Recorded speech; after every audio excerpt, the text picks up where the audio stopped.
হাতি হত্যাকাণ্ডের বিচার আমরা সকলেই চাই। যখন হাতি হত্যাকাণ্ড হয়েছিল তখনও আমরা সেই বিচার চেয়েছিলাম, এবং তখনও ভারতে পালিয়ে গেছেন বলে আমরা একটা কথা তখনও আপনাদের মিডিয়ার মাধ্যমে আমরা শুনেছিলাম।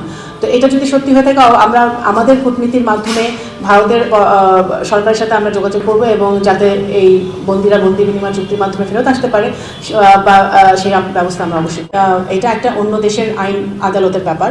তো যেহেতু মাত্র এই ঘটনাটা ঘটেছে, আমরা কূটনীতির মাধ্যমে চেষ্টা করছি, কনসুলার অ্যাক্সেস আমরা চেয়েছি, আমার রুলস অফ প্রসিজার আমাদের ফলো করতে হবে।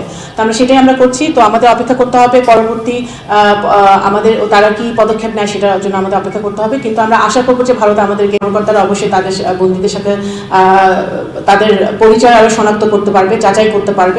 সরকার থেকে বলা হয়েছে তারা বাংলাদেশের সাথে সুসম্পর্ক রাখতে চায় নতুনভাবে, যেহেতু বাংলাদেশে নতুন সরকার এসেছে, তারা নতুনভাবে বাংলাদেশের সাথে সম্পর্ক স্থাপন করতে চায়, একটা মিউচুয়াল রেসপেক্টের মাধ্যমে তারা সামনের দিকে এগিয়ে যেতে চায়। তো তারা যেই কথাগুলো বলেছে, যে স্টেটমেন্টগুলো করেছে, যদি ভালো কূটনীতি বা ডিপ্লোমেসি যদি আমরা বজায় রাখতে চাই দুই দেশের মধ্যে, তারা সেই কথাগুলো তাদের আলোকপাত